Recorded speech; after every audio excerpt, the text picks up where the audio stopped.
me say the following: lockdown kills. It's as simple as that. And that's what the data is telling us. You have a 90% increase in death rates because of lockdown. That's what the only impact assessment ever done on this question and published is telling you. This is measured Nawaz. He lost his grandmother to COVID-19 in the UK, supposedly. He says we don't know what it was because we don't have the stats on it. The government's been very quiet on it. This is 5 minutes, but it's very important you guys listen to this, because what he does is he compares how many deaths are due to the lockdown in the UK and how many deaths are going to be due to coronavirus, and it's quite startling. Get your notepad out. This is for your notes, guys. Let me say the following: lockdown kills. It's as simple as that. And that's what the data is telling us. And I'll explain to you why. The government, according to the Times, and you can look this up, has a dossier from the Office for National Statistics that tells them the data of what we're calling now an impact assessment. And the question is, you're saying we need to save lives. Well, okay, how many lives will die through the lockdown measures compared to how many lives you will save through lockdown? Now, that's a simple question that should be quite easy to respond to if you're government, because you have something called the Office for National Statistics, which collects all of that data. And when the backbench MPs in the Conservative Party demanded that data from government, the response was government refused to answer and didn't release the data. The Times then recently discovered that they do indeed have this information in a quote-unquote secret dossier that they refuse to release. And so it comes back down to that simple question. Do we know how many people would die because of lockdown compared to how many people will die if we do not lock down? And if we don't know that answer, then are we just clutching at straws in the dark? And the key thing here is actually that evidence hasn't been published by government. And so anyone claiming that they follow experts and evidence has no right whatsoever and no basis to say they're following evidence that lockdown works, because they haven't seen the evidence. We now know the government refuses to publish the evidence as to whether lockdown kills more people than not locking down. But I'll tell you who has published an impact assessment. It's the only one available when it comes to this particular question of whether lockdowns work or not. And that's Professor Philip Thomas from Bristol University. Now, why is he important? Because he happens to have done an impact assessment on whether lockdown kills more people or not. And it's the only one available. So if you claim to follow evidence and data, then what you should do is look at that evidence, because there is no other evidence published on that question. Now, his evidence, and he's a professor of risk management at Bristol, so you kind of think he'd know what he's talking about when it comes to risks of certain actions being taken and modelling for those risks. And what he said, and I'll tell you exactly where you can find this, it's an article by Stephen Adams, who's the medical editor for the Mail on Sunday. And it was published on the 8th of November, 2020, this year. And what he says, this is the headline: lockdown will claim the equivalent of 560,000 lives because of the health impact of the deep and prolonged recession it will cause. He, in his impact assessment, covered exactly this question as to how many people die if we don't lock down through COVID.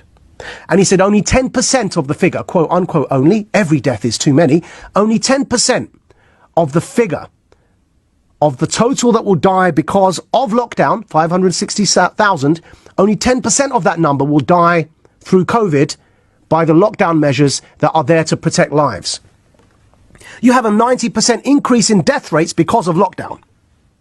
That's what the only impact assessment ever done on this question and published is telling you. So if you claim you're sick of people telling you don't listen to the experts, as you talk about with Brexiters, and Michael Gove's infamous interview, then please, A, don't straw man me when I give you this evidence, and B, practice what you preach and follow the evidence. I am sick and tired of people saying one thing and doing another, because it's literally killing people out there, as the evidence is indicating to us. And it's not just this 560,000 lives we're talking of, because that's in Britain. Then you look at what the head of the UN said. Hundreds of thousands of children will die this year alone because of the economic harm of lockdown globally. Now, if the evidence is telling us this, then why is the public being scared and bumped into supporting another lockdown. Well, another topic for another day, and I promise you I will address this, is the conflict of interests involved in those advocating lockdown. Now, whether you talk about Matt Hancock and his mate, the former pub landlord, who got a multi-million-pound contract for PPE, never having provided PPE to anyone before, his expertise was running a pub. Right? But his friend, a pub landlord, got multi-million-pound contracts. Now, whether it's that, or whether it's Rishi Sunak's hedge fund that he founded, with the majority share in vaccine companies, there are major conflicts of interest. Just go to the BMJ, the British Medical Journal, look up Kamran Abbasi, the executive editor, look up the editorial he wrote on this. It is absolutely damning. He uses the word criminal, weaponization of science. Now, don't blame me if you're not being told this stuff. I am screaming from the rooftops about it every opportunity I've got. But if you genuinely claim to believe in evidence and experts, please look it up for yourselves and actually follow the evidence. And I will put to you one challenge. Where is the evidence that lockdown saves more lives than not locking down? Go for it. That's what really makes me angry. When they say, I believe in science.